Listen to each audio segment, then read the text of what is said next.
You are the Dragon Reborn. These days, no fantasy story has one clear-cut protagonist.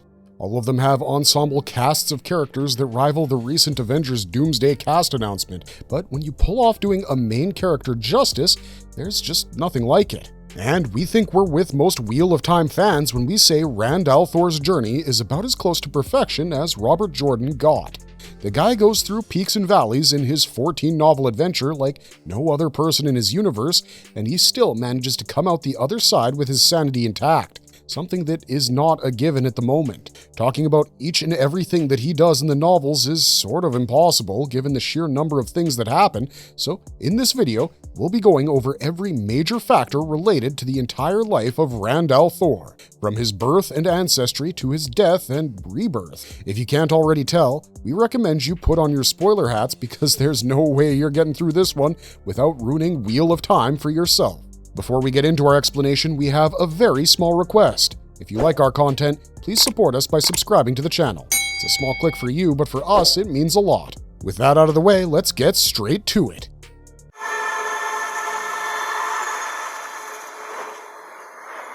His birth was foretold thousands of years ago. The Wheel of Time is a series that treats time and souls as being recyclable concepts. The pattern weaves similar fates for people that exist thousands of years apart from one another, and in extremely rare cases, individual souls are reincarnated with the same role and purpose across each age. That's the case with Rand al Thor, who's a direct reincarnation of the previous age's dragon, Lews Therin Telamon. This is apparently an extremely rare case because usually the pattern marks its ta'virin after they're born. Ta'virin are individuals whose actions have profound implications for the pattern and the wheel itself. In their presence, the natural order forgets itself and things flow in a manner much more consistent with chaos and the will of the wheel. Ta'virin are made after some sort of major life event occurs, which is why Rand al Thor didn't become one until the first book was well underway. But the thing is, the dragon's return had been prophesized even before Lews Therin Telamon's name became infamous. So,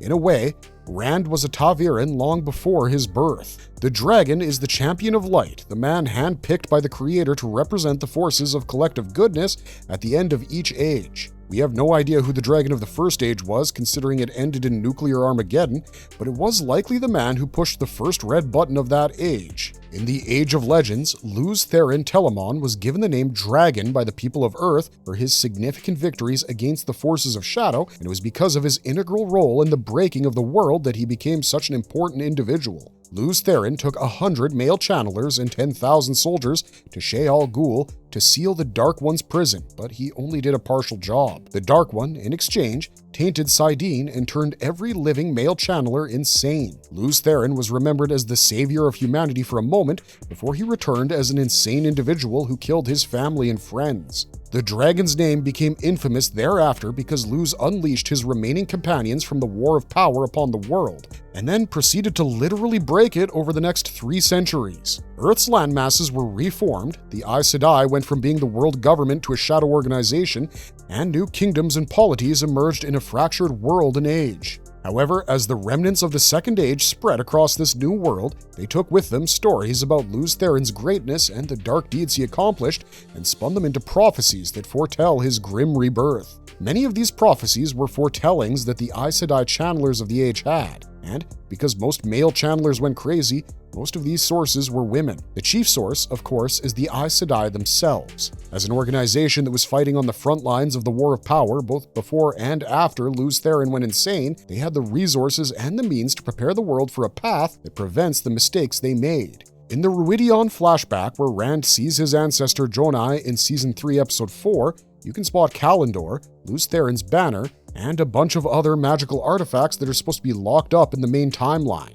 The Aes Sedai who charges Jonai with protecting the Aiel, the Chora tree saplings, the access keys for the Chodan Kal, and several powerful Angriel, Sangriel, and Ter Angriel, also tells him that this plan of action has been decided upon after compiling the foretellings of Daendri Sedai. Padan Disen is fated to fall, so the children of the leaf must scatter to the wind to preserve their way. This tells you, plain and simple, that Rand's return and status as a ta'veren was decided millennia before his birth, and there are at least 4 major sets of prophecies that recognize him as the Dragon Reborn. The first is the Kariathon cycle, colloquially known as the Prophecies of the Dragon. These prophecies were compiled by the remnants of the Aes Sedai from the breaking of the world and turned into a comprehensive guide on everything that the dragon is supposed to or will do. There are too many lines from this cycle for us to discuss here, so maybe we'll do a separate video on just the prophecies of the dragon, but just know this. These prophecies accurately capture every major event that occurs in Rand's life, from the beginning to the end of the series, so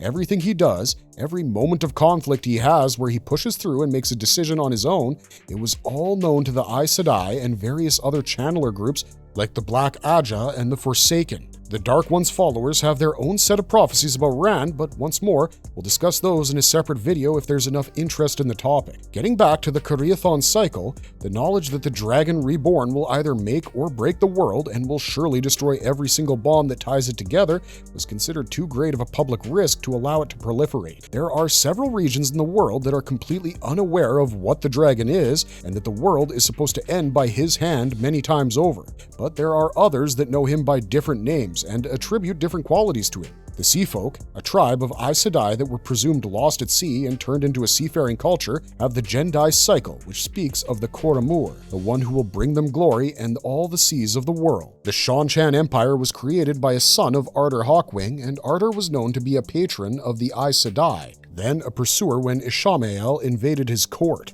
He had knowledge of the dragon and was a ta'veren himself. The Isanic cycle follows the Kariathon cycle pretty closely, but has inclusions based on the foretellings that Shan-Chan channelers have had. One inclusion states that before the last battle, the dragon will bow before the Crystal Throne, which is a reflection of how prophecy opens up the space for vanity. And of course, we have the Aiel Dreamers, who have their own prophecies about the Kare Karn, the Chief of Chiefs fated to reunite them after their long exile. We'll talk about that more in the next section because the Aiel prophecy is actually pretty accurate in describing Rand's birth, formative years, and ultimate fate. But these are the 4 main sets of prophecies that exist in the world with regards to his rebirth. Because the dragon is remembered by most of the world as an intensely negative force, the knowledge of these prophecies has been hidden or disseminated in fractured form. One such place is the Two Rivers Village, which is where Rand al Thor grew up.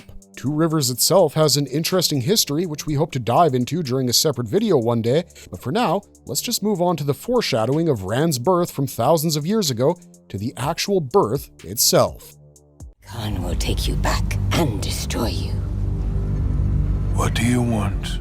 The man with the most confusing lineage in the world. Rand's heritage and ancestry. Rand al Thor has to have the most confusing lineage in the world because he's tied to several important nations and tribes, and he doesn't even discover that fact until he comes close to adulthood. See, for the first few years of his life, Rand believed that he was the son of Tam and Kari al Thor. He believed that his parents were humble farmers and sheep herders, and in the area in which their home was, the Two Rivers of Andor, the prophecies of the dragon were unheard of. He had a truly peaceful, domesticated country lifestyle up until the moment Moraine Damodred and Lan Mandragoran arrived. From that moment, everything changed, and over the course of the next few novels, Rand understands his true heritage and ancestry. Tam and Kari weren't his biological parents. Sure, Rand had red hair just like Kari, but he didn't get that from her. He got that from his actual mom, the wild daughter heir of Andor, Tigraine Mantir. Kari al Thor couldn't even have children when her husband found Rand. She had given birth twice and lost both children, and it was her greatest desire to be a mother. Tam al Thor found Rand and decided to adopt him to make his wife happy, and it was perhaps the best decision he could have made for all parties involved. The moment of Rand's birth was so powerful that an Aes Sedai seer died after experiencing it, and funnily enough, she was the one who facilitated his birth in the first place. It's also very ironic that the place where Luz Theron Telamon died is where Rand al Thor was born, but what's a fantasy story without echoes of the past, eh? As for why he was born on the slope of a mountain, well, that's where things get really interesting. So, Tigraine Mantir was the last known daughter heir of the Mantir dynasty. In her youth, she had a younger brother, Luke, but he was lost somewhere in the Blight before he became a man. So, Tigraine pretty much shouldered the burden of ruling the most important kingdom of the Third Age by herself, and in a state of depression after losing her brother. She married Taryn Gale Damodred because she needed to secure a political alliance with Carhian, but she never loved him. The pair had a son called Galadriel, whom Tigraine loved deeply, but the call of prophecy tore her away from him. At some point in her life, the daughter heir of Andor was given a prophecy by an Aes Sedai called Gitara Moroso. Gitara was the woman who advised Luke Mantyr to travel to the Blight, and she was the primary Aes Sedai advisor to the Lion Throne. She had the talent of foretelling, and everything that she saw did come true. Luke did become important to the Pattern's Weaves, but on the side of darkness, and Tigraine's flight was extremely important because it fulfilled prophecies in the Koreathon cycle and the Aiel's Ruidion dreams. Gitara told her to become a Maiden of the Spear of the Aiel people, because if she didn't do this, the world would end. Tigraine vanished from Camelin in 972 NE and was never heard from by the Westlands ever again. Her disappearance is what caused the Third Andoran Succession War, which is how Morgase Trakand came to power. House Trakand solidified its position after Morgase married Tigraine's husband, and Galadriel got two new half-siblings, Elaine and Gawyn. Tigraine crossed the spine of the world into the Aiel Waste and somehow managed to become a Fardaris Mai, a Maiden of the Spear. She did this within a year of joining the Aiel under the assumed name Sha'il, and was accepted by the Tardad Aiel as one of their own, despite being a wetlander. Sha'il fell in love with the young and charismatic Aiel chief, Janduin, who was seen as a fierce warrior and a unifier of his people. Janduin put an end to some of the bitterest Aiel blood feuds, and when the king of Cairhien disrespected the Aiel's centuries-old gesture of peace by carving a throne out of the Avendarosa sapling they gave to his family, Janduin led his people to war.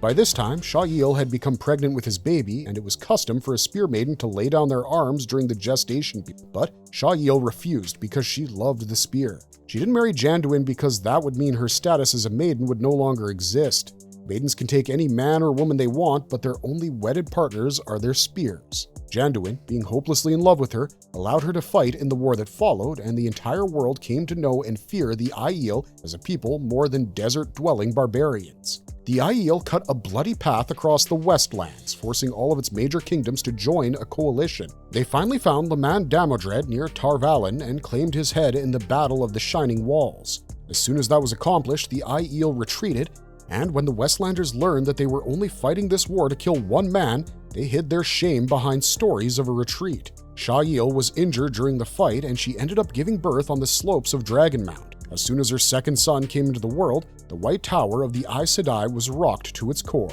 Gitara Moroso, who by this time had become the second in command of the Aes Sedai, had the foretelling. She proclaimed the arrival of the Dragon Reborn and beseeched light to save them all, and the shock of this event took her life. Gitara probably had no idea that the girl she'd sent into the Aiel Wastes all those years ago was the one who had returned to the Westlands and birthed the prophesized savior. She also didn't know that because of her, the world was saved. Had she not acted on her foretellings during her time with the Mantyrs, there's no telling which direction Tigraine's life would have taken, and whether Rand would even be an Aiel by birth. But because he is, he fulfills two key prophecies from the Koreathon cycle and the Aiel prophecies respectively. The Koreathon cycle claims that the dragon shall be reborn on the slopes of the Dragonmount from a maiden who is wedded to no man.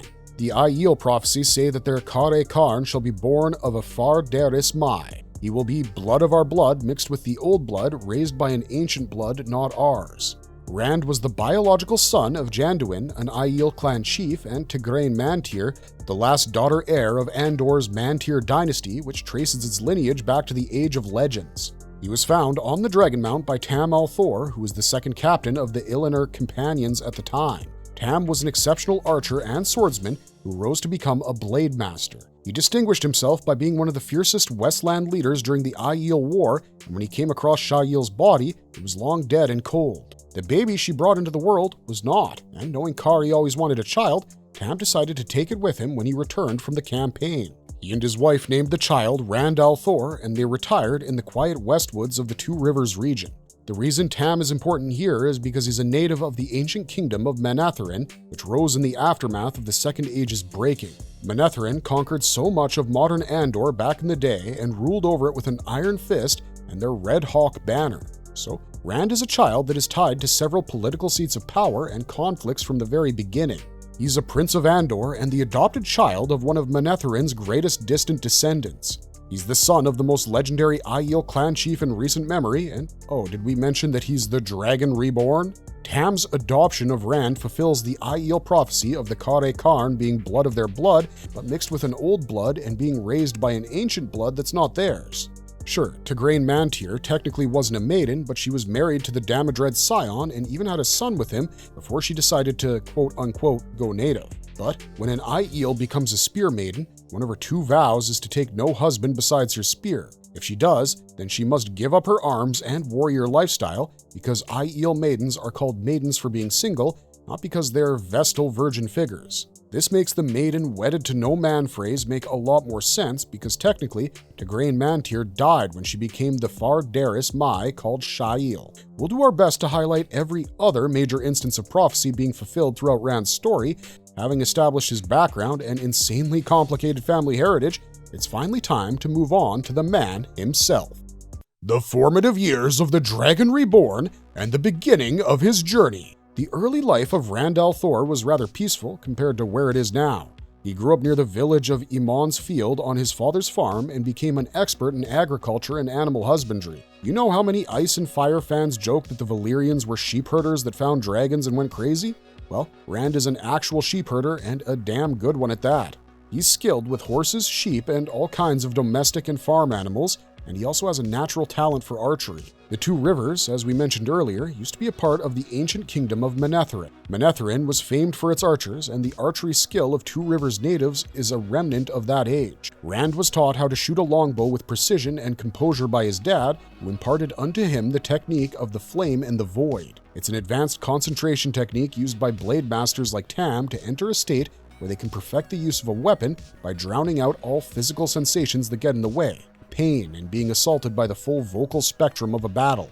Any organized engagement is bound to be chaotic, so it's upon the soldier to pick out his enemies from within that chaos, and the Flame and Void technique teaches that to a person. To be honest with you guys, this should have been Rand's first hint that his dad wasn't exactly his dad, because why does a friggin' farmer know such an advanced technique? When Lan meets Rand and spends some time with him, he recognizes his use of the Flame and the Void, and it's one of the biggest factors that motivates him to take the lad under his wing. We're jumping ahead. Let's go back to Rand's childhood and formative years. Rand al Thor was the happy mother of a beautiful red-haired boy for about 5 years before she passed away. By the time the story begins, Rand doesn't remember much about her except that she was a kind woman, had a kind smile, and loved him very much. Tam al Thor loved his wife so much that he never married again, something the women's circle of 2 Rivers tried to persuade him to do on multiple occasions. But apart from Kari's death and his archery training, Rand's early years were peaceful and filled with pranks. He formed a bond early on with Perrin Ebara and Matrim Cawthon, 2 boys who were of an age with him. Perrin and Matt were born within weeks of Rand and were Taviran as well, which is why the trio becomes the target of the Dark One in the first novel. In the young adult version of The Eye of the World, Robert Jordan added a prologue called Ravens, and it's told from the perspective of Egwene Alvir, the childhood sweetheart of Rand al Thor. Many of the series' main characters come from 2 Rivers, if you haven't realized that already. Rand's adoptive dad and arguably the first lord of the 2 Rivers, Tam al Thor, is here. The 3 Taviran are here. Egwene Alvir is introduced as Rand's love interest, but goes on to become a powerhouse in her own right. And there's the village's wisdom, Nynaeve Almira.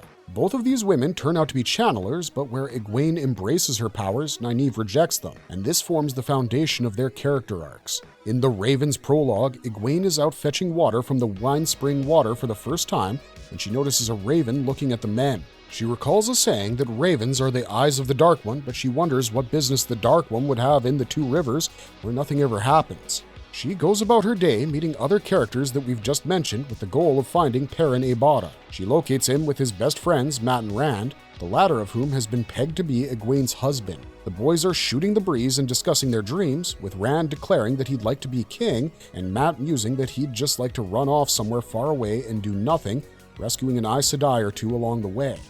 Little did they know that all their idle musings would come true and then some. At one point, the village mayor tasks the boys with shearing a bunch of sheep quickly, and as a reward, they'd get a grand tale of adventure. All the kids naturally wanted to hear about the Dark One and false dragons, but when they finished their work and asked the mayor for a tale, he didn't have one. He pointed them in the direction of Tam al Thor, knowing he'd fought as an Ilanir companion, and Tam decided to tell the kids the real story about the dragon of the previous age. He spoke about Luz Theron Telemon's 100 companions and their journey to Sheol Ghul, and how his sacrifice created the Dragon Mount. The kids were confused because they'd all heard that the dragon was a force of evil. Like we mentioned before, the Kariathon cycle was hidden from the world because it would send it spiraling down the drain if the people knew about it. And yet, tales about what broke the world the last time will exist throughout the land because, for better or worse, the people remember. Yes, their memory has been shrouded by the mist of time, but they recall what the dragon's last act was, even if they've forgotten his first. Well, the kids got over their confusion, and Egwene decided to become the youngest member of the women's circle to gain a braid. She also noticed that the murder of ravens that had gathered over the day suddenly flew off when Tam was talking about the dragon. She thought about why that happened and where the ravens, the Dark One's eyes and ears, came from, and why, because nothing ever happened in the Two Rivers. And then something major happens in the Two Rivers. The first book in the series is all about Rand discovering the truth about his upbringing and leaving his peaceful village life behind to walk the fiery path of prophecy. It begins with him and his dad taking some brandy to the village's Beltane festival, where a lot of strange faces have shown up this year. There's a peddler called Padan Fain, a glee man called Tom Marilyn, and a lord and lady who turn out to be Moraine Damodred and Lan Mandragoran, an Aes Sedai and her bonded warder. Moraine determines that Rand, Perrin, and Mat are the boys of the prophecy and gives them tokens that will help them reach Tar Valon, where the White Tower of the Aes Sedai stand. She had been instructed by the previous Amerlin seat to recognize and rescue the dragon reborn from the forces of darkness that were sure to be on his tail now, and to groom him into becoming a protector rather than a destroyer. The key feature of the Dragon Reborn is that he will be a male who can channel, and Moraine doesn't know which of the boys can channel at first, which is why she takes all three of them with her. But that happens only after the Two Rivers repels a Trolloc attack. Turns out, Padan Fain is a Dark Friend who has been given the same task as Moraine and Lan by the Dark One. He had the villagers on edge so bad that Tam al Thor put up a crude watch patrol, and he was wise to do so. The Trollocs would have wiped out the Two Rivers looking for the dragon had Moraine and Lan not been there. Tam took a grievous wound that forced Rand to carry his dad to Nynaeve while staying away from the war. Tam was a war hero in his youth, but now he had grown old. He wasn't as agile or strong as he used to be, and his injury from the Trolloc attack puts him in a feverish state. While Rand is transporting him to Nynaeve, Tam starts rambling about the Aiel War and how happy Cady would be that he had found Rand. This makes the young boy question everything about himself because, as far as he knew, he was the son of a shepherd. After repelling the Trolloc attack, Moraine heals Tam in exchange for Rand and his friends joining her on a journey to Tar Valon so that they can ascertain which of them is the child of prophecy. Before his son leaves him, Tam gives Rand his heron-marked Blademaster sword to keep him safe and pretty much apologizes for lying to him all this time. Several people remark that Rand looks more like an Aiel than a Westlander, and Cady was the only cover for his flaming red hair. Now that his ancestry was up in arms, Rand would soon come to find that his aspirations to kingship are both dreams and a vision of his birthright. Tam's heron-marked blade is also important because it's part of the Kariathon cycle, which Rand starts learning about from Tom and other sources throughout the first novel. Twice and twice shall he be marked, twice to live and twice to die. Once the heron, to set his path, twice the heron, to name him true. This line from the prophecy refers to the 4 important life and death situations that Rand will be put in during his lifetime, where he will receive markings to prove his status as the dragon. The heron-marked blade brands itself into Rand's flesh twice. Once when he truly grasps the extent to which his life is in danger, and then again when he embraces his role in the pattern and the wheel of time. There's another part of his prophecy that refers to a dragon marking, but we'll talk about that later in the video. After getting a safe distance away from Two Rivers, Rand begins his Blademaster training with Lan, which starts off well, considering he already knows the technique of the Flame in the Void. He also meets this girl named Min Farshaw, who has prophetic visions and warns the group that their fates are all tied, and makes predictions that come true in the final book of the series. In his haste to see the false dragon, Rand ends up sort of trespassing on palace grounds and is dragged in front of the queen for judgment. At court, many people note his likeness to an Aiel and the former queen, but Morghese, finding no guilt in Rand's actions, lets him leave. Elaine notes that he's handsome, which sets her up as one of his primary love interests as well. We'll talk about that in this section discussing Min as well, so hold on to your horses, guys. While their initial destination might have been Tar Valon, the group eventually decides to head towards the fabled Eye of the World, because all the Ta'virin have been having nightmares from a being that calls itself Balsamon. In truth, this is the Forsaken leader, Ishamael, whose mind has been completely warped by the Dark One's power. He believes he's an extension of the Dark One himself, and his body has this creepy glow emanating from his insides. Balsamon taunts the team by toying with them in Teleran Riyadh, the dream world, and telling them that they'll be dealt with even before they reach the Eye. Moraine decides to head for the Eye because she thinks that something important is buried there, so she takes the group through the cursed city of Shadar Logoth to try and evade pursuers. They narrowly escape a band of Fades and Trollocs, but Matt, Rand, and Perrin are nearly killed by an evil spirit from that evil city, and Matt picked up a cursed ruby-hilted dagger that ends up becoming important during the endgame. After escaping Shadar Logoth, the group gets separated for a while, and Rand meets an Ogier called Loyal, who joins his travels because he finds Ta'virin lives to be interesting, and also because he's heard of a threat to the Eye of the World. After escaping assassins and other suspicious parties, Matt and Rand reunite with their companions, and Loyal helps them get to the Eye by accessing old Ogier traveling portals called the Ways. Before they set off for their destination, Rand and crew help the city of Faldara defend itself from a Trolloc attack, and Rand channels consciously for the first time. Up until now, he'd been feeling the true power as prickles when Moraine channeled, but he couldn't quite tell what it was. At the Battle of Tarwin's Gap, he was hurling lightning and fire at the Trollocs and walking across the sky, something a few soldiers managed to observe. Rand and co. couldn't stick around to help out for too long because if the Trollocs were here, then they wouldn't be too far from the Eye of the World. When the group reaches the Eye, they find an ancient green man who has apparently been waiting for them. The Eye turns out to be a pool of untainted Saidin, created by 100 male and female Aes Sedai during the Age of Legend. Underneath the pool are 3 important treasures that were hidden because their discovery puts the Cariathan cycle in full effect. The group is attacked by 2 members of the Forsaken, Agenor and Balthamel. They split up, and while the rest of the group pretty much follows the Green Man, Agenor follows Rand onto a cliff. The 2 battle, and Rand ends up winning despite being a complete amateur at channeling.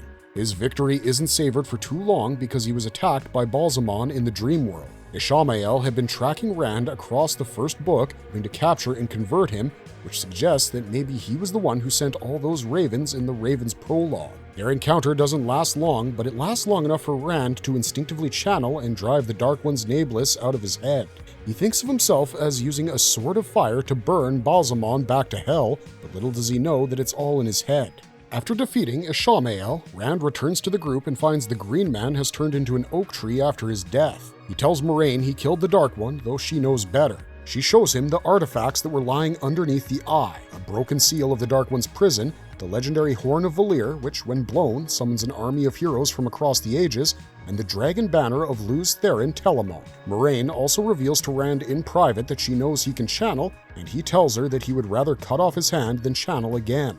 Rand is extremely scared of the implication that he might be the Dragon Reborn because he didn't ask for this. Throughout the first novel, there are moments when he acts out in unnatural ways, dancing with his friends and putting himself in risk because he doesn't want the life that's been laid out for him. The Eye of the World ends with Rand telling Egwene that he won't go to the White Tower with her and Nynaeve because he didn't want to become an Aes Sedai pawn and he didn't want to channel ever again.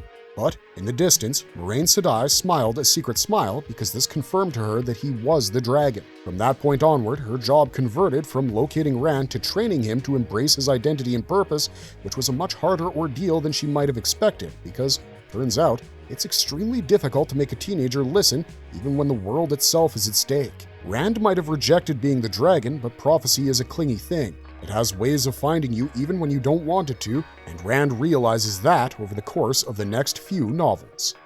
Across the Wheel of Time, accepting his role as the Dragon Reborn. Over the course of the next 3 to 4 novels, Rand al Thor comes to accept his role as the Dragon Reborn, though accepting it and owning it are 2 different things, and both of these come to Rand after great initial reluctance. In The Great Hunt, Rand's main goal is to locate the Horn of Valir, which goes missing at the beginning of the novel. He's hiding out in Faldara, practicing with Lan and planning his next steps when it's made for him. The Amyrlin seat, the highest authority of the Aes Sedai, arrives to Faldara, and Rand tries escaping them, but he can't. At one point, he's trapped in the dungeon with Padain Thane, who later orchestrates a bloody jailbreak and steals both the horn and the ruby-hilted dagger that our heroes found in Shadar Logoth. Rand is eventually brought in front of the Amyrlin and informed that he is the Dragon Reborn, but he rejects it and their offer of help. He's heard enough about the Aes Sedai to know that they're scheming, manipulative witches, and he doesn't wish to become a part of their plots. He informs them that he's killed Balsamon, and when he's told that Ingtar, a nobleman from the city, is organizing a search party for the Horn, he decides to join in. His friends join the search party too, but they distance themselves from him because they've also heard that he's the Dragon Reborn by now. That one person who saw Rand channel at Tarwin's Gap had spread the word throughout the city, and it had blazed across the world like wildfire. The Great Hunt introduced a character who would be pivotal to Rand's development as a man, Lanfear, the Daughter of the Night. You can find out more about her from our Entire Life of Lanfear video, but the gist is, she used to be Luz Theron Telamon's lover during the Age of Legends. Then, she bored a hole through the pattern and let the Dark One loose, pledging her soul to him to get her man back. Lanfear failed at doing that because Luz was the dragon, and when he sealed the Dark One, he sealed her along with him. But now that the seals on his prison were breaking, the Forsaken were loose, and Lanfear was determined to reclaim her property by any means necessary. She's known as the Mistress of Disguises, and she meets Rand throughout the series with several faces. In fact, her introduction is her posing as an innkeeper called Selene, who is suspiciously trapped in an alternate dimension. When Rand separates himself from Perrin and Mat, he goes to sleep by resting against a stone with strange markings. Unbeknownst to him, this is a portal stone, and when he was sleeping, he must have channeled because Rand activated it and sent himself, Loyal, and a man called Hurin to the Grom dimension.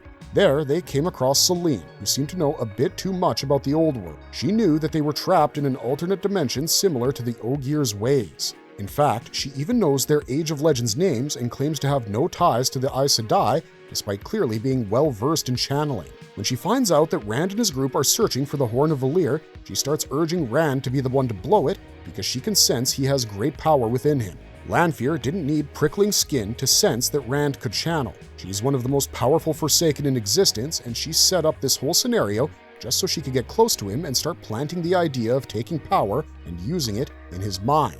They eventually make it out of the Grom dimension when Rand finally channels again, and Selene becomes a mainstay of his journey thereafter. She often shows up at just the right time to save him and then disappears just as easily. Rand, Loyal, and Hurin continue their search for the Horn and find it and lose it again as they reunite with their friends. And, as it turns out, Ishamael has stepped up his campaign to terrorize Rand as well. He starts appearing in Rand's dreams and trying to persuade him to join the Dark One. When Rand refuses to do it the first time while holding his father's sword in his hands, claiming Ishamael can't touch him, the Dark One's Nameless proves him wrong by setting his sword on fire and searing its heron mark into his palm. Lanfear and Ishamael take two different paths towards the same ostensible goal, to get Rand to become a Dark Friend. If they converted the dragon to the Shadow, then Tarmon Gaidon would play out how they wanted it to play out. But where Ishamael did it because he had now started believing himself to be the Dark One, Lanfear did it for Lanfear. She has never had any loyalties to anyone besides herself, and she's obsessed with getting Luz Theron back and can finally rule the world with him by her side. Book Rand sees through her a lot earlier than Amazon Rand has, and that's an artistic choice we can sort of live with. I mean, Natasha O'Keeffe has been killing it as Lanfear, so we'll never complain about her hitting our screens every couple years or so. But the point is, Rand in the books is a lot more decided on not wanting to become a member of the Shadow. His struggle is shown to us on a much more intimate level, which makes sense seeing as the television medium restricts us from accessing thoughts. But Rand's hunt for the Horn and the dagger from Shadar Logoth eventually leads his group to the city of Falme, where they get stuck between an army of White Cloaks on one side who are basically pursuing Perrin, and the Shan-Chan army on the other side who are staging an invasion. Stuck in the middle of two massive forces and left with no options, Mat Cauthon blows the Horn of Valir and summons the Heroes of the Horn to deal with the two sides. Rand engages in battle with Ishamael that takes place in the skies above Falme. Now, in the TV show, this moment coincides with Rand's final declaration that he is, in fact, the Dragon Reborn. He channels saidin and fights Ishamael over Falme in an epic confrontation that ends with Rand stabbing his enemy through the heart. In the show, he then channels a massive fire dragon to declare his own status, but in the novels, he's knocked out and on the verge of death because of round 2 with the Nameless. Rand's body gets sicker the more he channels his power because saidar and saidin are completely different forces, and though Moraine can teach him some of the basics of channeling, she can't teach him anything useful. Only a male channeler could show Rand how to unlock his true potential, which is why Ishamael's offer must have tempted him at least a little bit. But ultimately, Rand remains defiant of his true status in the novels until he visits the mythic stone of Tyr, something he's yet to do in the Wheel of Time TV show. When he's knocked out, Min Farshaw, who gave Rand and his group a set of important prophecies in the first novel, finds and rescues him. She does a Casca and warms his body with her own to keep Rand's temperature from plummeting because he was bleeding out and she isn't a channeler. As she's trying her best to keep the dragon alive, Lanfear arrives and tells her to do a good job because once he's better, she'll come back to reclaim her property. When Rand finally recovers, he's filled in on how the world changed with his battle against Ishamael. Caerhien had descended into civil war. After the Battle of Falme, Moiraine retrieved 2 more broken seals to the Dark One's prison, and the Shienaran warrior Uno did something unthinkable. The prophecies of the dragon are a lot stronger in the civilized regions of the Westlands. In Rand's village, they were just fables, but in kingdoms like Caerhien and Andor, which trace their lineage back to the first kingdoms that rose at the beginning of the Third Age, they're as real as history, and many people are willing to live and die for the dragon, depending on their moral alignment. Uno had been a warrior all his life, and the dragon was prophesied to lead his people to salvation as a great king and military commander. He had joined Rand during the hunt for the Horn of Valyr and seen his bravery and merit firsthand. He pledged all the Shienarans under his command to the Dragon Reborn, and when Moiraine came to see him after he woke up, she told Rand that he had no choice but to accept the title. In the novel named after his great epithet, Rand al Thor struggles with reconciling the 2 halves of his life. For the longest time, he'd believed that he was the son of a peaceful farmer from a peaceful village where nothing ever happened, and now he was the Dragon Reborn, a figure of prophecy destined to make or break the future of all mankind. After the Battle of Falme, Moiraine and Rand's new group made their way to the Mountains of the Mist, where they disagreed on their next course of action. Moiraine wanted to stay in the mountains and work out their plan to avoid attracting more attention than they already had, because now Rand had a bright, flaming target on his back. But Rand wanted to go back to Almoth Plain because the Shan-Chan invasion had only been repelled, not ended. Dark Friends and Trollocs were stampeding through the lands, and Rand, as the Dragon Reborn, felt a sense of obligation towards the people. When Moiraine told him it would be a bad idea to help others, he lost his temper and accidentally caused an earthquake which did exactly what she'd predicted. Trollocs attacked their encampment, and Rand was frustrated because he couldn't channel consciously to help out his friends. The next morning, he vanishes after leaving behind a letter detailing his intentions and his eventual destination. Several times in his dreams and during conversations with Ishamael and Lanfear, he has heard of or seen a flaming sword. Min spoke of a sword that isn't a sword when she gave the group her foretellings, and Rand identifies it as Callandor. He decides to travel to the Stone of Tyr alone to retrieve Callandor and spare his friends from the horrors of traveling with him. For a while there, Rand becomes a lot like Guts from Berserk. His time away from his friends turns him into a paranoid wreck because Dark Friends and Shadowspawn haunt his every step, whether he's awake or asleep. Egwene and Perrin try approaching Rand and Teleran Riad using their dream gifts, but he fights them away because he's scared they might be enemies in disguise. It's only after he injures Perrin severely that Rand realizes he might have been the real Perrin, and his journey towards Tyr hastens up. At the same time, several Aiel warriors cross over into the wetlands in search of him because their wise ones have had prophecies of the arrival of their Kare Karn, the Chief of Chiefs. This man will bind all Aiel under his leadership and lead them to salvation and destruction, and the Aiel have sent forth seekers to bring him to the Threefold Land. This is where we must take a moment to acknowledge something that the Wheel of Time series improved on in comparison to another series which had a desert civilization focus, Dune. One of the biggest accusations levied against Dune was that it was a white savior story. Paul Atreides came from Caladan and looked nothing like the Fremen that he eventually led to a similar path of salvation of destruction. By making Rand the biological son of an Aiel clan chief, Robert Jordan circumvented the white savior accusations, and we just think it's a neat little detail, despite the fact that the Aiel are basically fantasy Fremen. Rand's friends encounter and rescue a few of the Aiel who have come searching for him, and they all converge on Tyr at about the same time that Rand gets there. After climbing the stone, Rand makes his way to the heart of the stone and finds Callandor, which fulfills yet another prophecy. When the dragon finds the sword that isn't a sword, the Stone of Tyr will fall and announce his rebirth. We've paraphrased a bunch of prophecies in that one sentence, but it's true. The Stone of Tyr was specifically built to safeguard Callandor until the Dragon Reborn claimed it, and it was foretold in Aiel legends that, with its fall, their Kare Karn would be revealed. Rand battles Ishamael within the heart of Tyr for the third time, and the pair end up entering the dream world in their bodies of flesh. Rand uses Callandor to stab Ishamael through the heart for real this time, and when he returns to the physical world, he now accepts his role as the Dragon Reborn. He raises Kalendor into the air and accepts prophecy as well as oaths of fealty from several Tyran High Lords. In The Shadows Rising, Rand finds himself having to deal with several diverse personalities at once while also answering the riddle of his heart. We'll get to that when we get to that, but the main focus of that novel, despite its title, is twofold. One, to turn Rand from a man who accepts his role to a man who owns it, and two, to set up the stakes for the actual last battle. Carrie? Carrie. Owning his role as the Dragon Reborn, Rand al Thor versus Luz Theron Telamon. At the beginning of Shadow Rising, Rand finds himself in the most lonely position of his life. He's got more friends and followers than ever before, but he also knows that most of them will betray him the first chance they get if it means being empowered or spared by the Dark One. Rand takes control of Tyr and accepts pledges from its High Lords, but he knows that they're plotting behind closed doors.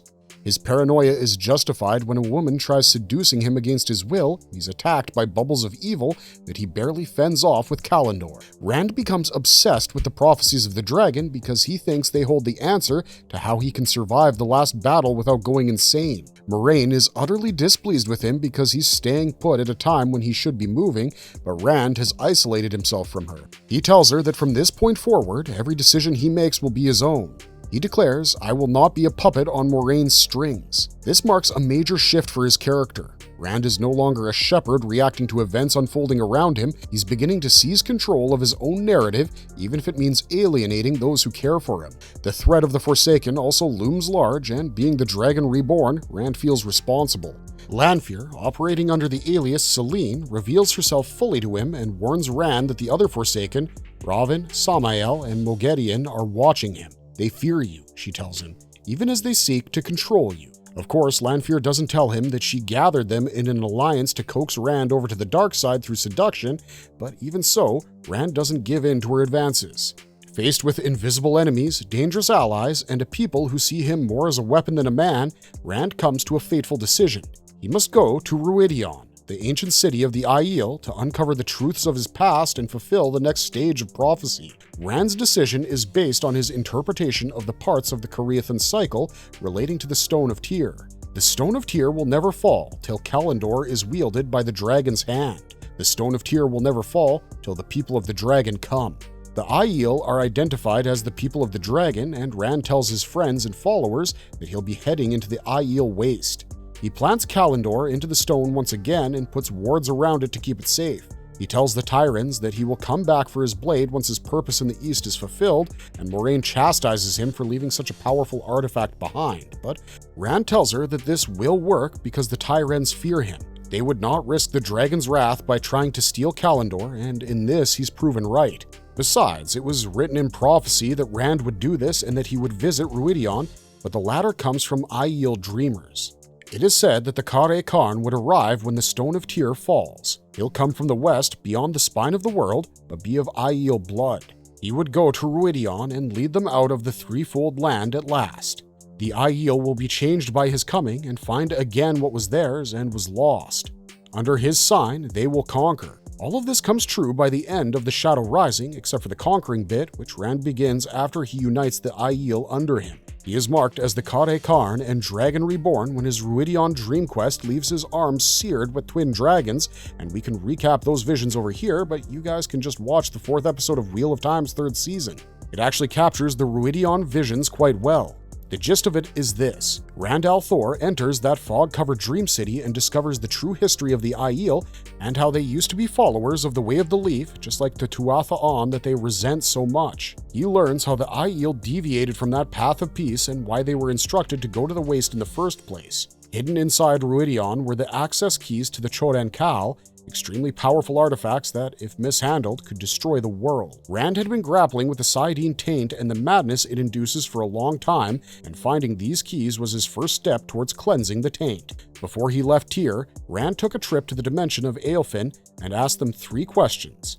One of the questions was related to how he can cleanse Saidin so male channelers no longer fall prey to the Dark One's influence, and he found the answer in the access keys. After emerging from the City of Dreams at dawn, which is why Rand is called He Who Comes at Dawn, He takes control of the Aiel and decides to lead them out of the Waste and into the Westlands to conquer them as well. Rand makes the painful call of revealing the Aiel's true history to them, which causes what can only be called generational depression. The Aiel strictly adhere to the concept of ji and to, honor and obligation, even in the modern times, when they have abandoned their peaceful ways. When they find out that they were the Tuatha On, and that they've defiled the Way of the Leaf for several centuries, many Aiel enter the period called the Bleakness. Several abandon their spears and more defect to the Shaido clan, which is the only clan to not enter Rand's Grand Aiel alliance. To his credit, all the clan chiefs of the other Aiel clans stood by him and supported his ascent, and while many of his fighting forces had abandoned him, enough remained for them to become a fierce fighting force. With this fist, Rand al Thor descends upon the west and burns a path of unification through all the land. The boy who entered Ruidion emerged a man with a burden that far surpassed his years. Rand al Thor entered the City of Dreams as a person and returned as a prophetic messiah and the savior of the world, with a complete understanding of his true nature and purpose. He discovers the Forsaken Asmodean was disguised as the Gleeman Jason Natael after his prophetic awakening and manages to sever the Forsaken's bond to the Dark One in Ruidion. Lanfear, who had been planning to make Asmodean Rand's Sidene teacher, arrives and shields Asmodean, so he can only use a trickle of the One Power. You realize that Rand decided to take her up on her offer but do things his way when he says that he was planning to trap Asmodean all along. This marks a shift in Rand's general policy from avoiding putting the lives of his loved ones at risk to taking every risk possible in order to assure victory. Rand leaves the Aiel Waste and leads the two unified tribes against the rebel Shaido clan, whose ranks swell thanks to the bleakness of the Aiel truth. The two sides meet outside the fields of Kerheen, and Rand's forces secure a major victory. But then, he discovers that things have gone horribly wrong in the Westlands. Elaine Traken's mother has supposedly died, and her consort, Lord Gabriel, has declared himself King of Andor. Gabriel is actually the Forsaken Ravin in disguise, and another Forsaken, Samael, rules over Ilion. By this point in the series, Rand has either killed or subdued close to a half-dozen Forsaken.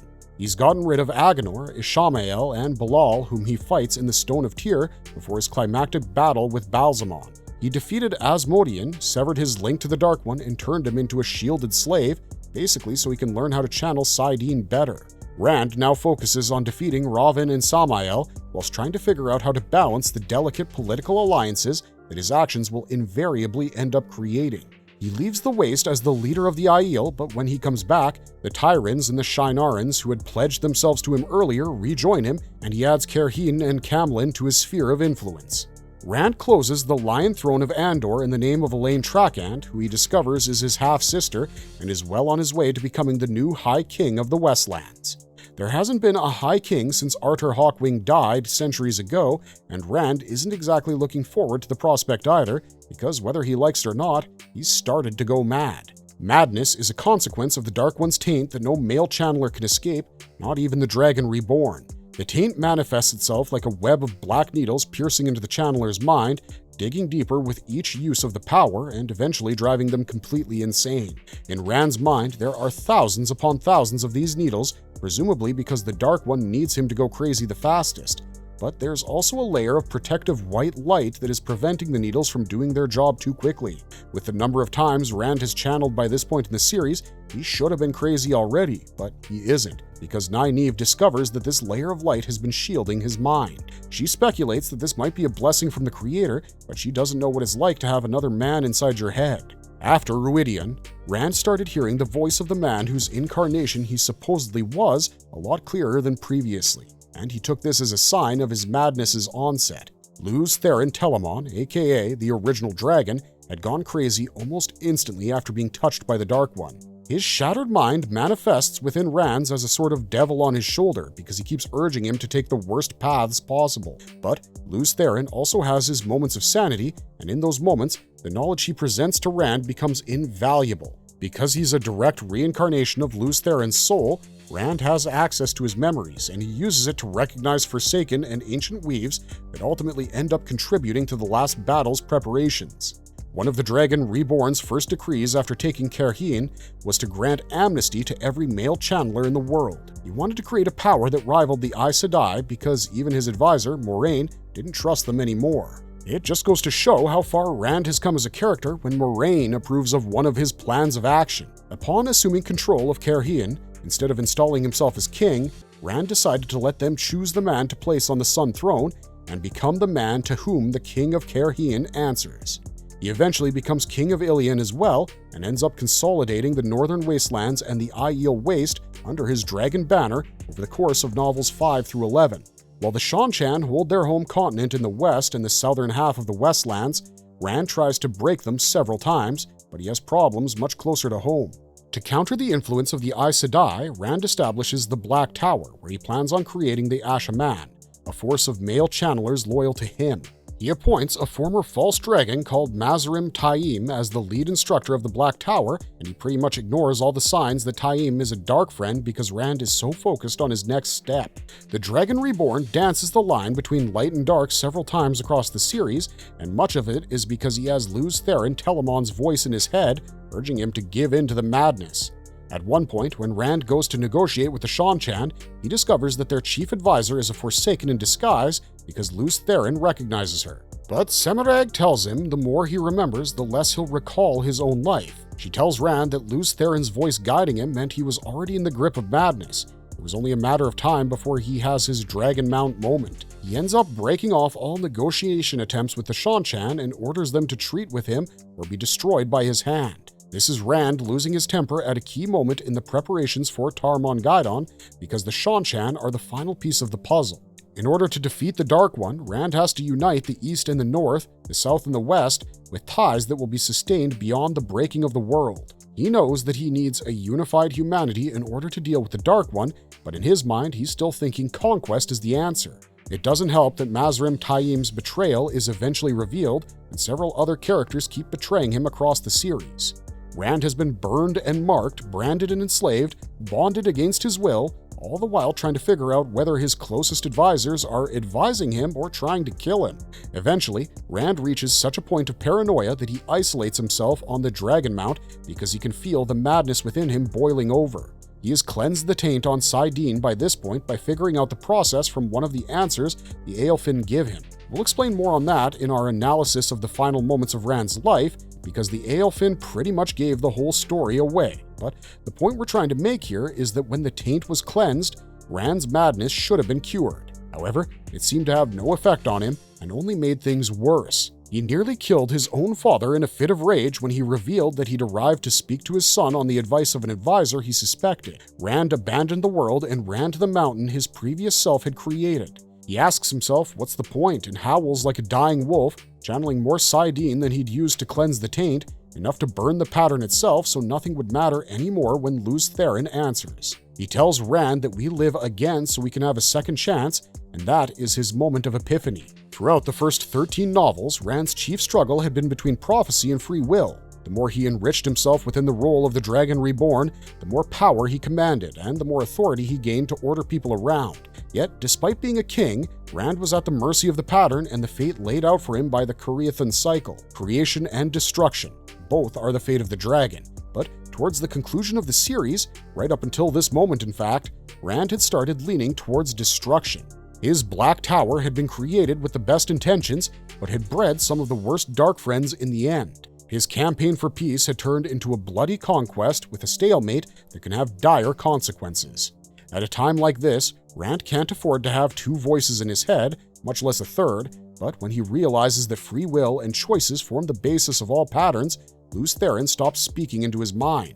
Rand's memories and personalities merge with his, and he no longer has those needles afflicting his mind. Rand al Thor feels like he's woken up from hibernation when he has this epiphany, and he returns to his people, determined to right the wrongs that he had done, thinking he had no other choice. And in cleaning up his mess, he was helped out immensely by the women of his life.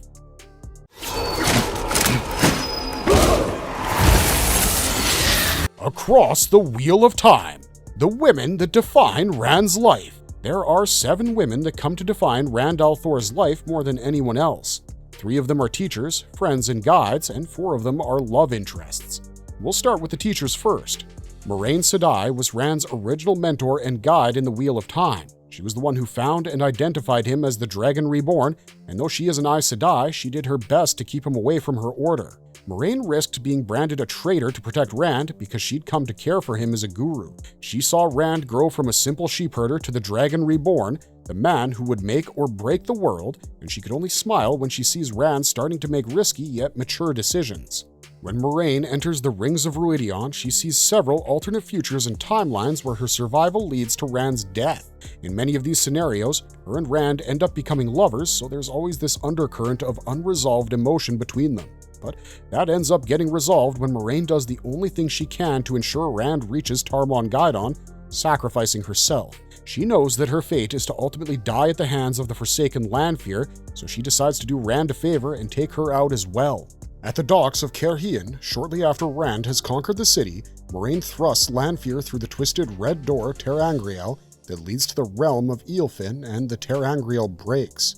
She and Lanfear are lost to the Finns forever in the minds of those who observe their disappearance, and this affects Rand deeply. He might have been at loggerheads with Moiraine more often than not, but he still respected her and had matured enough to realize that even her worst counsel had wisdom behind it. He did what he did with the Aes Sedai in later novels because she tells him not to trust them directly, and turns out she's right. One of Moiraine's most trusted sisters ends up being Black Aja, and even though she's a double agent, she doesn't get to reveal that to enough people before she's taken out.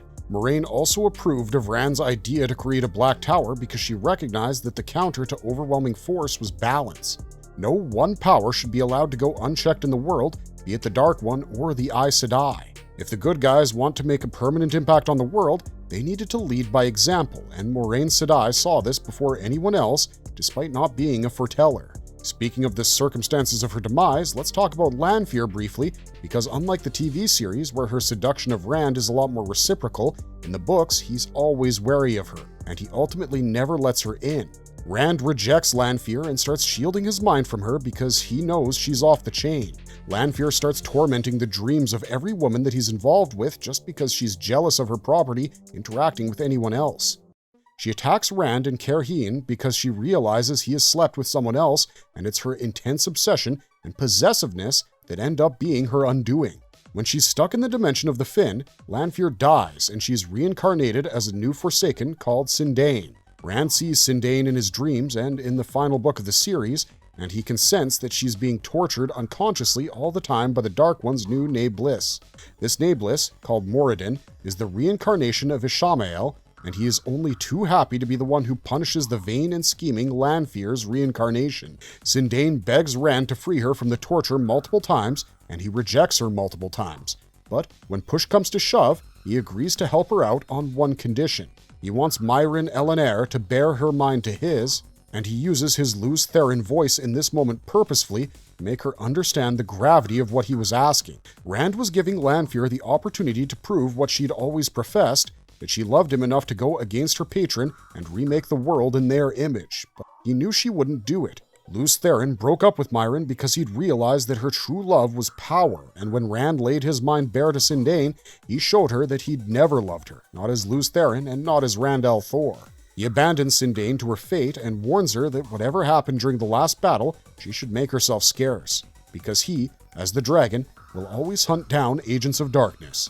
And though Lanfear worked against the Dark One on many occasions, she was the most like him by nature, so he will destroy her without a second thought. On the other hand, he wouldn't dare raise a finger against the 4 women who turned him from a boy to a man: Egwene Alvir, Elaine Trakand, Min Farshaw, and Avienda. Wheel of Time begins with Rand and Egwene pretty much already in a relationship, and you can tell that it isn't a bad relationship, but it isn't a good one either. Rand and Egwene's pairing was essentially made by the women's circle of the 2 rivers. It was arranged, and they never got to explore their own emotions beyond each other. They were prone to arguing a lot in the early books, which made it clear that Rand and Egwene wouldn't last together for too long.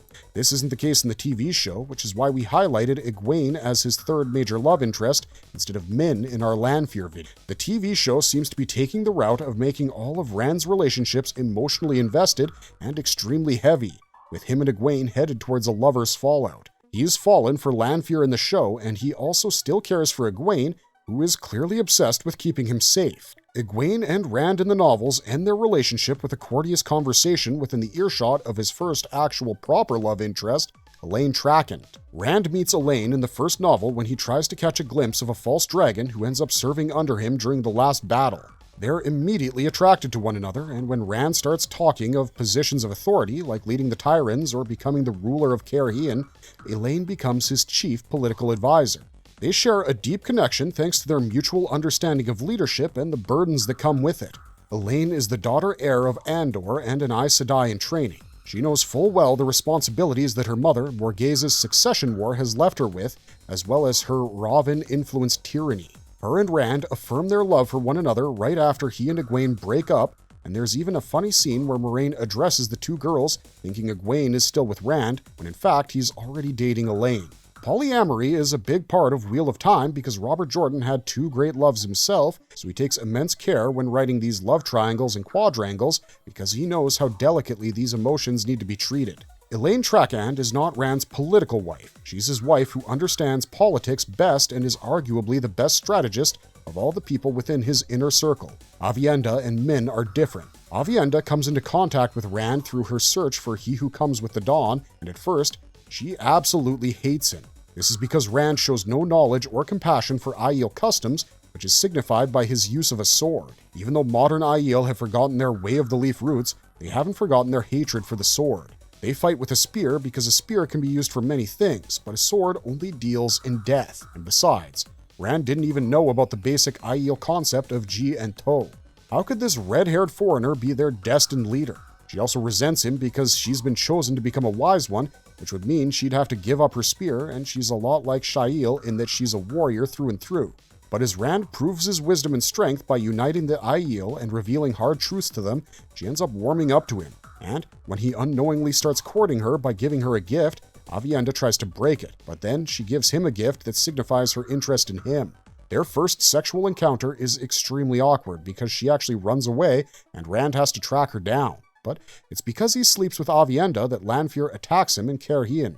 She had taken to stalking the dreams of every woman Rand interacted with, and when she finds out from Asmodean that he slept with Aviendha, she just can't handle it. Aviendha becomes important to him because she is the vessel through which he fulfills the Aiel prophecies related to the dragon. It's said that the dragon shall destroy the Aiel, but a remnant of a remnant he shall save, and they shall prosper in his new world. We'll talk about how this is addressed in the next section because right now, we want to move ahead to the final few women that define his life, starting with arguably his greatest love. You might not be able to tell this right now because she hasn't been around long enough, but Min Farshaw is by far Rand al Thor's most important love interest. Min isn't just the person who foresees everything that he ends up doing by the conclusion of the series, she's also the person who supports Rand the most through everything. In the TV series, Min appears to be developing a relationship with Mad almost, considering the awkward chemistry they developed, but in the novels, Min knows that she'll fall in love with Rand, and she tries to resist it. To her, the visions are a plague because they come and go as they please and they dictate her life in a way that she abhors. But sure enough, like everything she prophesizes about Rand's group in the first novel, her vision of love comes true as well. And it becomes such a big part of Rand's life that on multiple occasions, he finds himself thinking that without Min, he'd have fallen. She forms the core of his emotional bedrock, and it will be extremely interesting to see how the TV series approaches this particular relationship. Min is the only lover of his that he formally introduces to his dad, and the fact that all three of his lovers know each other and respect and care for each other makes his polycule a lot less of a burden to manage. Hell, Aviendha and Elaine slept with each other in the TV show, so things are already looking decent on that front. In the novels, all three of them decide to share Rand amicably because the other option would be for each of them to let go of him, something they can't do. They decide to bond Rand as their warder simultaneously, which causes Alana Sedai, who had bonded with him earlier, to fall unconscious for 3 days. That's what you get for bonding with someone against their will, but it was only after this bonding that Rand properly consummated his relationship with Elaine and Aviendha. Through Elaine, he's supposed to have 2 children who will go on to become the heirs to the Lion Throne. Through Aviendha, he will have 4 children who will lead the unified Aiel nation into the New World, minus the Shido, of course. Between the 3 of them, Rand would never have to worry about another woman trying to steal him, because one of his wives is a dreamwalker, the other commands a massive army, and the third can literally see the future. By the end of the novel, Rand comes to acknowledge each of their roles in his story and his heart, and knows without any of them he wouldn't have been able to see the battle against the Dark One through. This brings us to the final 2 important women in Rand's life, Cadsuane Sedai and Nynaeve Almira. Rand has known Nynaeve since he was a child, but Cadsuane is important because she was the one who replaced Moiraine for him at his most tumultuous time. Cadsuane became Rand's formal Aes Sedai advisor and was always trying to ground him whenever he was getting too dragony for the taste of his newfound allies, but he always perceived it as Aes Sedai manipulation, and not without good reason. It's only after he resolves his madness that he realizes the tears and laughter Cadsuane will show him need not be those of sorrow. At one point, Rand, feeling trapped from all sides by his new political burdens as well as his deepening madness, decides to turn off his emotions. He becomes an emotionless brick, and Cadsuane takes it upon herself to soften him again, because she knows that cold logic is not the answer. She knows that tears and laughter come from a person being in touch with themselves on the deepest level, and Rand realizes this on the Dragon Mount. This is why, when he returns, he takes Cadsuane's advice in a way that shocks even her, because she didn't expect him to bend to her. And finally, we have Nynaeve Almira, the character most like him and yet most unlike him at the same time. Nynaeve, like Rand, is an extremely powerful channeler. By the end of the series, she's one of the strongest individuals in the world, but like Rand, she's afraid of this power, and for the first half of the series, Nynaeve struggles with a self-imposed power block that makes her life a lot more difficult as an Aes Sedai in training. She relates to Rand's struggles on a personal level because the context of their lives might be different, but the structures are quite similar. When Nynaeve breaks through her block, she becomes one of the only Aes Sedai able to channel all 5 elements, which makes her key to Rand's plans for fixing the world. It's Nynaeve whom Rand approaches with his plan to cleanse the taint on Saidin because he knows only she has the raw power to activate the Choden Kal alongside himself. Nynaeve also becomes an extremely important endgame player because she, like Rand and Moiraine, knows the fatal flaw of Kalandor. She pledges to help defend Rand from this flaw despite disapproving of him deciding to take it into the final battle, but the fact that she still helps him out speaks volumes of her own character. Nynaeve believes in Rand until the very end, and she's the only one he trusts enough to allow her to try and heal his madness. These 7 women keep Rand's life from turning into the colorless abyss that it would have turned into had he been seduced by Lanfear, and it's their impact that helps him find his sanity again. Once he does, he knows what needs to be done to bind the world together and make sure it stays that way. To do that, he needs to undo every single existing political arrangement, so he creates a historic manifesto. This, apart from his great loves, comes to define Rand al Thor's legacy. The breaking of the world and the new age. The final fate of the Dragon Reborn. Before Tarmon Gaidon, Rand decided to fix things where he'd broken them and assert himself as the centerpiece of humanity's fight against the Shadow, knowing he could leverage this to get his own way. He nearly drowns in sorrow when he tries to help with the reconstruction of Aradomin. This was a place Rand abandoned in his previous efforts to unite humanity through conquest, and he decided to leave it to its fate, knowing it had served its purpose. Rand left thousands of people at death's door by making that call, and he feels the weight of it when he visits the city after his epiphany. But he knows now that choices define reality, so he chooses to help with the reconstruction, regardless of his past. He unites the Borderlands by giving them an answer only Luz Theron could have given, and strikes an agreement with the Shan Chan after kneeling in front of the Crystal Throne. After all the actors are gathered, Rand unveils his great plan, which he calls the Dragon's Peace.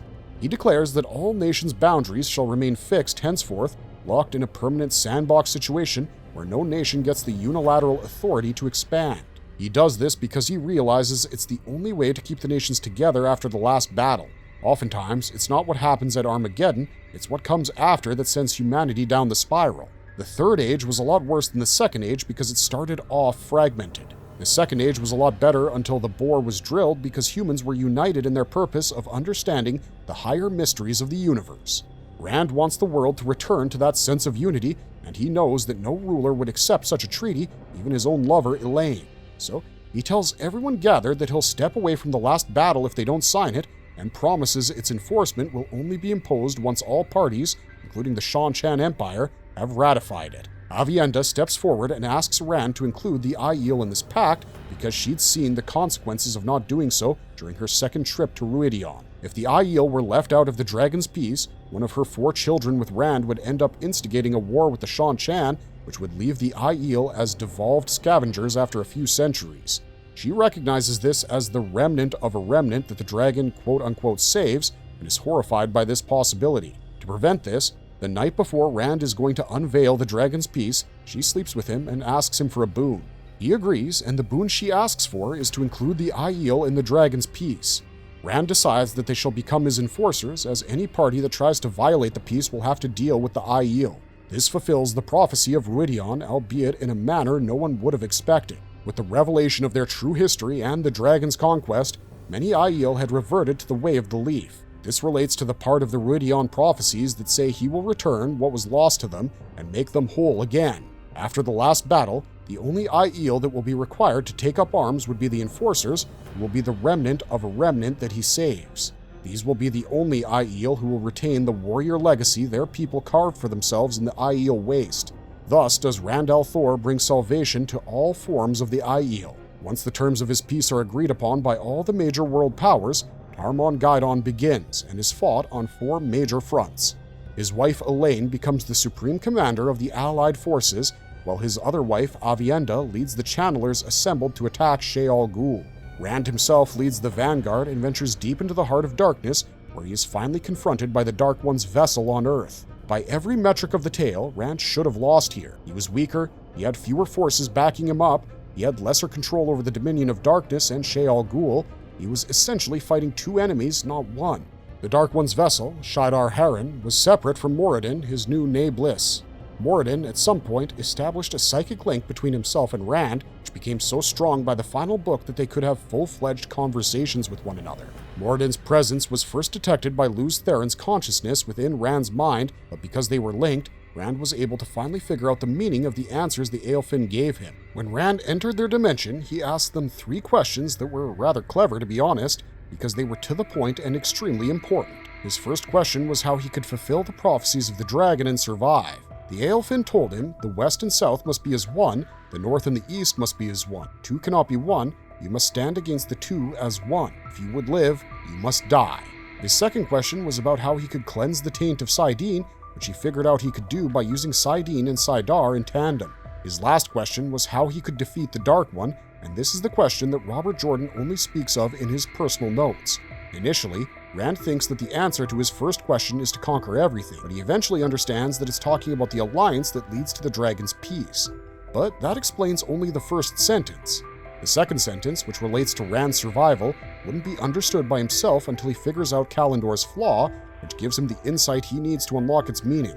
Kalandor, for all its power, has a fatal flaw built into it. Its power can be augmented if its wielder links with Saidar users in a circle, but this allows the members of the circle to control the user, which makes him vulnerable to manipulation. Rand uses this trick to trap Moradin in a circle, and then enacts his master plan for the Dark One. When he entered the Dark One's prison to battle Shaitan and beat him in his own lair, Rand was shown several possible outcomes of their fight. In all those outcomes, even if humanity survived, something was taken from them. It was as though they had become hollow, and this happened even if Rand killed the Dark One. In one possible future, he sees Elaine in a happy and tranquil state, but it's clear that she's hollow on the inside. This is when Rand realizes what the Aelfinn's answer about how to defeat the Dark One truly meant. They told him what was, is, and will be. It's the fate of mankind to choose because without choice, humanity is dust. Rand entered the last battle thinking he needed to kill the Dark One, when in fact he needed to imprison him. Evil and good were 2 sides of the same coin. The Creator made the concept of evil to balance out goodness because that's how free will works. A person should be free to choose a life of morality or crime. That's the natural course of the world. To kill even one of these aspects would make life a hollow experience, so instead of trying to kill Shaitan, Rand decides to trap him instead. Only this time he does the job correctly. Moraine and Nynaeve were the ones who helped him catch Moradin with Kalandor, so it's only fitting that he uses their help in reconstructing the Dark One's prison. Once that's done, the boar disappears and healthy grass grows in Sheol Ghul for the first time in centuries. As prophesized, the darkness is broken when the dragon's blood was spilled on the rocks of Sheol Ghul. In the beginning of the story, Rand sustained a wound from the Shadar Logoth dagger that proved to be extremely persistent. No matter how many rounds of healing he went through, it never quite closed up, and it split wide open during his confrontation with the Dark One. But his blood spilling out of this untreatable wound was what cleansed the world of the Dark One's influence. And, in one of the sneakiest switcheroos of all time, Rand fulfills his survival prophecy by ensuring that 2 do not survive as 1. When Moradin is linked with Kalandor, Rand finds a way to switch bodies with him so that Moradin's soul becomes trapped in Rand's body. 2 cannot remain as 1. If he must live, he must first die. After the Battle of Sheol Ghul, Rand's dying body is set on a funeral pyre and everyone says their goodbyes, thinking it's him. but only the women of his life know the truth. From a distance, a man wearing Moradin's face looks on at the burning body of the dragon reborn. He's noticed by Cadsuane Sedai for a moment, who stares at him intently and then decides to leave the funeral of the man she so faithfully advised for so long. Cadsuane realizes in that moment that Rand isn't dead. Tam doesn't know this, so he says farewell to his son. Rand's lovers know, and in his final written moments, Rand wonders which of them will follow him first. He admits to himself that they might not, but he can't help but feel hopelessly in love with all three. He tries channeling and breathes a deep sigh of relief when he can't light his pipe the way he used to. But then he thinks about it, and lo and behold, his pipe sparks. Turns out, Rand has created a whole new power system in the process of saving the world, one which is based on willpower, and this is what will guide humanity in the Fourth Age. By the end of A Memory of Light, Rand has both broken and saved the world. He broke it by breaking all the conventions and traditions it held onto, and saved them by forging them into a new political order, one that would be protected by his people for as long as they existed. His wives will be leaders in their own communities, each with a ton of duties to attend to, especially Elaine. But Rand is in no rush. For the first time in his life, he has no idea what to do and no compulsion to do things, and that's just how he wants it to be forever. Marvelous verdict! And that's it for this one. We know this was quite an extensive look at Rand al Thor's history, so we really appreciate your time. Let us know your thoughts in the comments down below, and don't forget to like, share, and subscribe for more Wheel of Time content. If you liked our content, don't forget to leave a like and subscribe to us if you haven't already. Otherwise, we'll see you guys in the next one. Until then, stay safe out there, and don't listen to women in your dreams who show up rockin' all white.